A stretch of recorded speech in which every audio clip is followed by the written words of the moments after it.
Hello everyone, my name is Sagar. Today I will be presenting on Badami Cave Temple, a study of rock cut architectures in Indian knowledge system. Let us explore how ancient Indian combined science, art and spirituality in these remarkable structures. Introduction. The Badami cave temples ಅಂದ್ರೆ ಬದಾಮಿ ಗುಹೆ ದೇವಾಲಯಗಳಲ್ಲಿ ನಾವು 4 ತರಹದ ವಿವಿಧ ಗುಹೆಗಳನ್ನು ಕಾಣುತ್ತೇವೆ. ಈ ಈ ಗುಹೆಗಳು ಎಲ್ಲಿ ಕಾಣುತ್ತವೆ? ಬದಾಮಿ ಅಂದ್ರೆ ಕರ್ನಾಟಕದ ಬಾಗಲಕೋಟೆ ಜಿಲ್ಲೆ ಬದಾಮಿ ತಾಲೂಕು. ಇದು ಯಾವಾಗ ಕಟ್ಟಿದ್ದಂದ್ರೆ 6ನೇ ಶತಮಾನ ಚಾಲುಕ್ಯ ಸಂಸ್ಥಾನದವರು ಕಟ್ಟಿದ್ದು. ಮತ್ತೆ ಈ 4 ತರಹದ ವಿವಿಧ ಗುಹೆಗಳು ಇಂಡಿಯನ್ ರಾಕ್ ಆರ್ಕಿಟೆಕ್ಚರ್ನ ರೆಪ್ರೆಸೆಂಟ್ ಮಾಡುತ್ತೆ. ಮತ್ತೆ ಹಿಂದೂ ಮತ್ತೆ ಜೈನಿಸಮ್ ಅನ್ನ ಕಂಬೈನ್ ಮಾಡಿ ಹೇಳುತ್ತೆ. Now let us say rock cut architecture. Rock cut architecture is an ancient building technique where structure are covered directly from natural rock formations rather than being constructed from separate building project.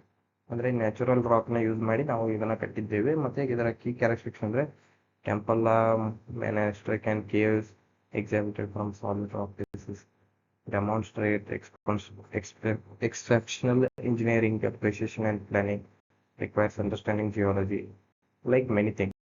Badami ಅನ್ನೋದು ಚಾಲುಕ್ಯರ ಒಂದು ರಾಜಧಾನಿಯಾಗಿತ್ತು. ಅಂದ್ರೆ ಆಗ ವಾತಾಪಿ ಅಂತ ಆಗಿತ್ತು. ಇದನ್ನ ಹುಟ್ಟಾಕಿದವರು 1ನೇ ಪುಲಿಕೇಶಿ ಅಂದ್ರೆ ರಾಜಧಾನಿ ಮಾಡಿದ್ದವರು. ಮತ್ತೆ ಆ ರಾಜನಿಗೆ ಆರ್ಟ್ ಮತ್ತೆ ಆರ್ಕಿಟೆಕ್ಚರ್ ರಿಲಿಜನ್ ಬಗ್ಗೆ ತುಂಬಾ ಪ್ರೀತಿ ಇತ್ತು. ಮತ್ತೆ ಅದರ ಸಲುವಾಗಿ ಬದಾಮಿಯನ್ನ center of cultural and architecture excellence ಮಾಡಿದ. ಸ್ಟ್ರಕ್ಚರ್ ಆಫ್ ಟೆಂಪಲ್ಸ್ ಅಂದ್ರೆ ನಾವು ಈ ಬದಾಮಿಯಲ್ಲಿ ನಾವು 4 ತರಹದ ಡಿಫರೆಂಟ್ ಕೇವ್ಗಳನ್ನು ನೋಡ್ತೀವಿ. ಆ ಕೇವ್ಗಳಲ್ಲಿ ಮೊದಲ 3 ಹಿಂದೂ ಧರ್ಮವನ್ನ ಹೇಳಿದ್ರೆ ಕೊನೆಯದ್ದು 4ನೇದು ಜೈನಿಸಮ್ ಧರ್ಮವನ್ನ ಹೇಳುತ್ತೆ. K1 Shiva temple. K1 ಅಂದ್ರೆ ಇದು ಲಾರ್ಡ್ ಶಿವನ್ ಬಗ್ಗೆ ಹೇಳುತ್ತೆ. ಮತ್ತೆ ಲಾರ್ಡ್ ಶಿವನ್ ರೆಪ್ರೆಸೆಂಟ್ ಮಾಡುತ್ತೆ. Famous Nataraja sculpture showing a multiple dance pose. ಮತ್ತೆ ಇಲ್ಲಿ K1 ಅಲ್ಲಿ ನಾವು ಗಣೇಶ ಮತ್ತೆ ದುರ್ಗಾ ಮೂರ್ತಿಗಳನ್ನು ಕೂಡ ನೋಡಬಹುದು. ಅಂದ್ರೆ 2ನೇ cave Vishnu temple. It is dedicated to lord Vishnu. ಅಂದ್ರೆ ಲಾರ್ಡ್ ವಿಷ್ಣುನ ಡೆಡಿಕೇಟ್ ಮಾಡೋದ್ಲಾಗಿ ಇದನ್ನ ಕಟ್ಟಿದ್ದಾರೆ. ಮತ್ತೆ ಇಲ್ಲಿ ನಾವು ವಿಷ್ಣುವಿನ ಅವತಾರ ವರಾಹ ಮತ್ತು ತ್ರಿವಿಕ್ರಮ ಅನ್ನೋ ಮೂರ್ತಿಗಳನ್ನು ನೋಡಬಹುದು. ಅದನ್ನ ಮತ್ತೆ ceilings and are decorated with lotus design. This cave shows improvement in artistic detailing and story telling. 3 the largest cave. ಅಂದ್ರೆ ಇದು 4 ಕೇವ್ನಲ್ಲಿ ಅತಿ ಉದ್ದವಾದ ಕೇವ್. ಮತ್ತೆ ಇದು ಕೂಡ ವಿಷ್ಣುವನ್ನೇ ರೆಪ್ರೆಸೆಂಟ್ ವಿಷ್ಣುವಿನ ಮತ್ತೆ ವಿವಿಧ ಅವತಾರ ನರಸಿಂಹ ತರ ವಿವಿಧ different things, different sculptures. There are also inscription and paintings. ಮತ್ತೆ ಈ ಕೇವು ಬಾದಾಮಿ ಚಾಲುಕ್ಯರ ಅತಿ ಮಹನೀಯ ಪ್ರಮುಖ ಆರ್ಟ್ ಮತ್ತೆ ಆರ್ಕಿಟೆಕ್ಚರ್ನ ಹೇಳುತ್ತೆ. Cave 4 is a Jaina temple dedicated to Mahavira. ಅಂದ್ರೆ ಇದರ ಮಹಾವೀರನ ಮತ್ತೆ ರೆಪ್ರೆಸೆಂಟ್ ಮಾಡೋಕೆ ಮತ್ತೆ ಜೈನ ಧರ್ಮವನ್ನ ರೆಪ್ರೆಸೆಂಟ್ ಮಾಡೋದಕ್ಕೆ ಕಟ್ಟಿದ್ದಾರೆ. ಇಲ್ಲಿ ಯಾವ್ಯಾವ ಅಂದ್ರೆ ತ್ರಿವಿಕ್ರಮಸ್ ಮತ್ತೆ ಬಾಹುಬಲಿನ ರೆಪ್ರೆಸೆಂಟ್ ಮಾಡ್ತಾರೆ. The design is simpler compared to other caves. ಮತ್ತೆ it reflects religious tolerance during the Chalukya period. It is our architecture feature that temples have strong pillars ಅಂದ್ರೆ detailed ceilings and systematically designed. They follow Dravidian architectural style. The carvings include mythological stories and decorative patterns. These features show the high level of craftsmanship. Next is engineer technique. In engineer technique, we are seeing precise rock, water drainage system, acoustic design.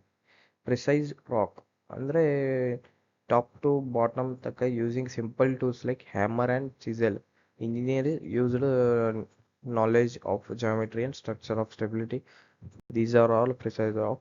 And water drainage system were created to protect the caves and acoustic design. It helped in enhancing sound for prayers and rituals. With respect to seeing IK's perspective, the Badami temples show the integration of traditional science and holistic India. They follow Vastu Shastra principles and sacred geometry. Engineering and spirituality are combined in their design. This reflects the holistic nature of Indian knowledge system. With respect to present significance, ಅಂದ್ರೆ ಈಗಿನ ಕಾಲದಲ್ಲಿ ನಾವು ಏನ್ represent ಮಾಡ್ತೀವಿ ಅಂದ್ರೆ ಬಾದಾಮಿ is an important tourist destination. It is preserved by the Archaeological Survey of India. It helps us study ancient Indian architecture and culture. It also promotes awareness of India's heritage and worldwide. Significance ಅಂದ್ರೆ future ಬಗ್ಗೆ ಏನು ಪ್ರಾಮುಖ್ಯತೆ in the future digital technologies like virtual reality can help preserve these temples. They can be used for education and global awareness. They also inspire modern sustainable architecture. Preserving them is important for future generation. Conclusion. To conclude, the Badami cave temples are a perfect example of India's rich knowledge system. They combine engineering, art, and spirituality in a unique way. These temples continue to inspire people even today. We must protect and preserve this valuable heritage. That's it. Thank you. If any questions is there, please comment and like and share.